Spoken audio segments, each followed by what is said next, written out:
अब हम बात करते हैं पाकिस्तानी ओपनर्स की। सबसे पहले आपके ख्याल से कौन पाकिस्तान का ओपनर होना चाहिए? देखें, अभी अगर हम इंग्लैंड का स्क्वाड देखें, जो पाकिस्तान का स्क्वाड इंग्लैंड गया है खेलने के लिए, उसमें अराउंड हमारे पास 4 ओपनर ऐसे हैं जो बिल्कुल खेल रहे हैं।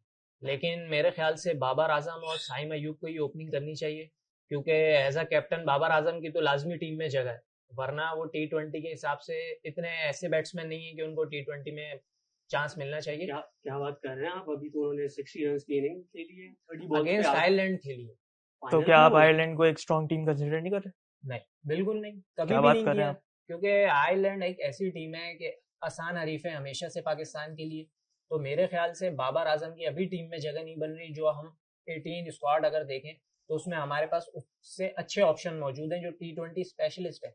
उस्मान खान को जिस तरह आपने लेकर आए आप टीम में, उसको चांस लेकिन देना अगर चाहिए। डिसाइडर मैच की बात करें तो डिसाइडर मैच में जिस तरह बाबर आजम ने परफॉर्म किया, अगर वो परफॉर्म नहीं करते तो फिर रिजवान, उससे पहले वाले मैच में भी यही हुआ था लेकिन सेम। अगर हम बात करें थर्ड और डिसाइडर मैच था ना वो, तो बाबर आजम ने परफॉर्म किया। भले ही रिजवान देखें, नो डाउट आउटस्टैंडिंग परफॉर्मर है, लेकिन हम बाबर आजम की अगर बात करें तो उस मैच में उन्होंने परफॉर्म किया और हमें रिजल्ट क्या मिला आपको पता है। नीचे बैट्समैन अभी मौजूद थे पाकिस्तान जिस बहरहाल तरह मैच अगर हम जीत। बोल आप कह रहे हैं ना कि बाबर आजम आपको T20 में परफॉर्मर नहीं दिखते, अगर हम पिछले मैचेस की भी अगर हम बात करें, उन्होंने कई मैचेस में परफॉर्म किया है और हमें सिंगल हैंडेडली मैच जीता है उन्होंने।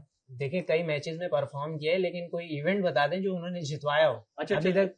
सलमान, आपसे पूछा जाए तो फिर आपके ओपनर्स कौन होंगे अगर मेरे हिसाब आप? से एक बेस्ट ऑप्शन जो रहा है वही उसी को ही कंटिन्यू रखना चाहिए। अभी हमारे पास एक्सपेरिमेंट करने का कोई टाइम नहीं है। नो डाउट एक्सपेरिमेंट करना एक पॉजिटिव साइन हो सकता है। बाबर और रिजवान जो है उन्हीं को ही लेके आगे चलना चाहिए, क्योंकि रिजवान और सैम जो अभी हम लोगों ने नया कोऑर्डिनेशन अपनाया, पीसीबी ने जो मैनेजमेंट ने अपनाया, वो एक हद तक फ्लॉप ही जा रहा था। क्योंकि अगर हम पावर प्ले की अगर हम बात करें तो पावर प्ले में मोस्टली सैम अयूब हमें डगआउट में ही देखते हैं, कोई इनकी खास परफॉर्मेंस नहीं दिख रही है। और अगर हम बाबर और रिजवान की बात करें, उनकी जो पार्टनरशिप्स के रिकॉर्ड हैं, उन्होंने सिंगल हैंडेडली वाइल्ड चेजिंग कई हद तक मैचेस हमें जिताए, काफी मैचेस जिताए। तो मेरे हिसाब से बाबर और रिजवान ही हमारे लिए बेहतर ऑप्शन हो लेकिन सकता है। अगर हम लोग ने एक एक्सपेरिमेंट किया साइम अयूब के साथ और हमें पता है कि वो एक हाई रिस्क प्लेयर है, तो भाई उसमें तो ऐसा होता है कि आपकी कुछ इनिंग्स नहीं जाएंगी। और ऐसा नहीं है कि उन्होंने कुछ भी नहीं किया है, उन्होंने तकरीबन 18 इनिंग्स के लिए और 4 में अच्छा स्टार्ट भी दिया है। तो अब हम लोगों ने एक एक्सपेरिमेंट, एक चीज डिसाइड कर ली है, तो फिर उससे हम लोग दोबारा क्यों पलट रहे हैं? देखिए, अगर हम बात करें, आपने कहा कि उनको बहुत 18 मैचेस मिले जिसमें उन्होंने 4 में परफॉर्मेंस की। 18 में से 4 में परफॉर्मेंस और 14 में फ्लॉप। तो ये एक फ्लॉप का जो मार्जिन है हम उसको देखेंगे। बजाय आप कह रहे हैं कि उन्होंने परफॉर्म किया, लेकिन आप फ्लॉप का मार्जिन भी देख लें उसमें कितना है। जो एक परफॉर्मेंस चलती जा रही है हम उसी को ही क्यों ना आगे तक लेके चले जिससे हमें रिजल्ट मिल रहे हैं।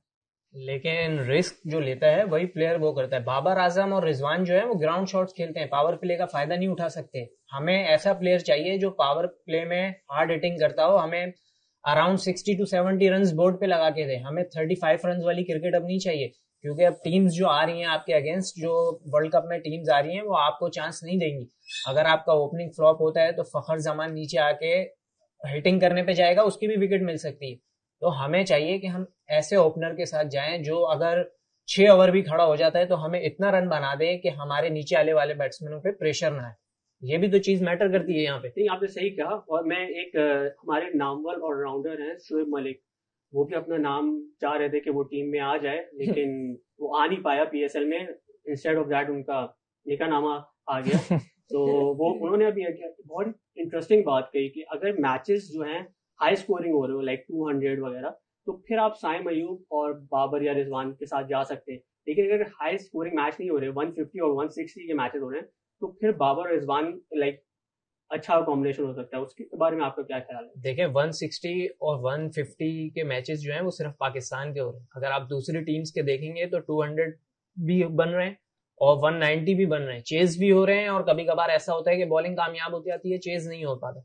तो हमें अब फास्ट क्रिकेट खेलने की जरूरत है, क्योंकि वर्ल्ड कप आता है टाइम के बाद और आप सेमीफाइनल में जाके फिर हार कर आ जाएं। वही फैंस जिस तरह हमेशा की तरह के एक वीडियोस बन जाती है कि टूट गया दिल, इस तरह हम नहीं चाहते। हम बाबर आजम से भी ये चाहते हैं कि वो एक ट्रॉफी तो हमें ला के दे। बाबर आजम खुद क्या चाहते हैं आपको लगता है? बाबर आजम तो खुद भी नहीं चाहते कि उनको ट्रॉफी दी तो जाए। क्या चाहते हैं वो? क्या चाहते हैं? सिर्फ पर्सनल बाबर रिकॉर्ड आजम बने? चाहते हैं कि पर्सनल रिकॉर्ड पे फोकस करें, विराट कोहली से आगे निकलते रहें।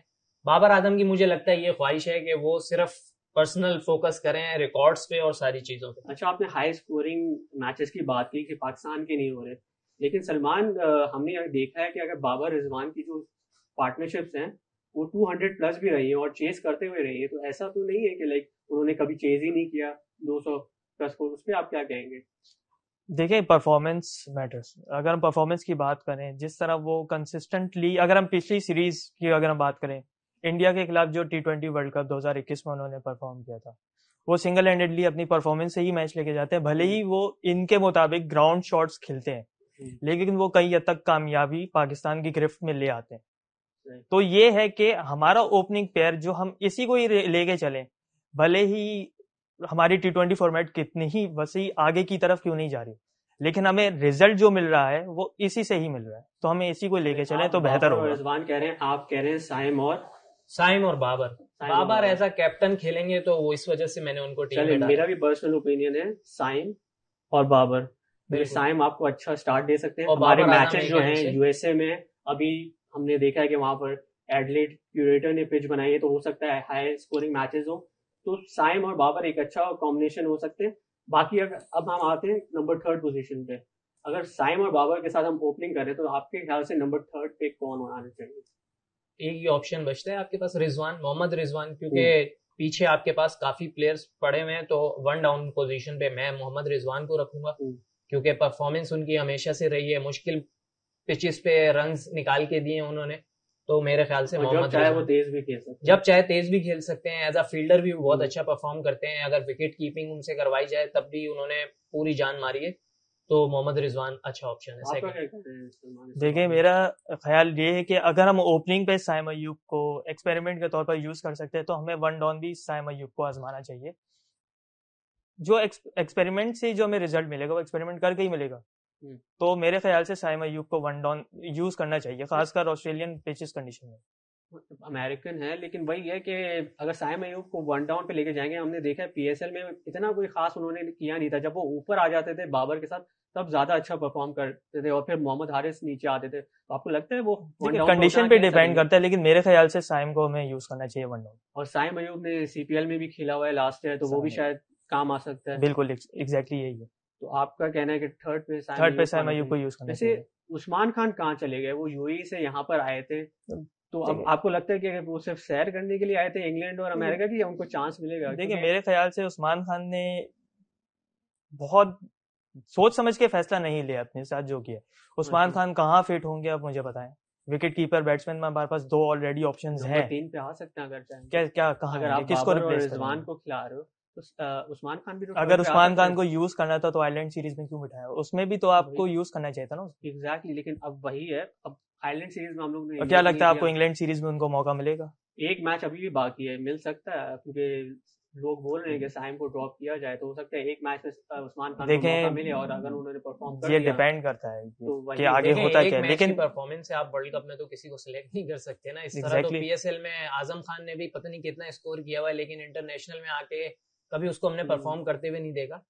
तो एक अगर आपने किसी को स्क्वाड में रखा था, तो उसको कम से कम आयरलैंड के मैचेस में चांस देना चाहिए था, क्योंकि हाई स्कोरिंग मैच थे, वहां पे जाके अटैकिंग क्रिकेट खेल देखने को मिलती, छोटे ग्राउंड्स थे, पता चलता क्या शॉट सिलेक्शन है, किस तरह जा रहे हैं। तो मेरे ख्याल से उस्मान खान अभी तो फिट नहीं हो रहे, क्योंकि आपकी अगर स्क्वाड देखा जाए तो उसमें उस्मान खान की जगह नहीं बन रही, क्योंकि ऑलरेडी आपके पास स्क्वाड में भले ही जगह बन जाएगी, प्लेइंग 11 में तो नामुमकिन, प्लेइंग 11 में तो बिल्कुल नहीं बन रही।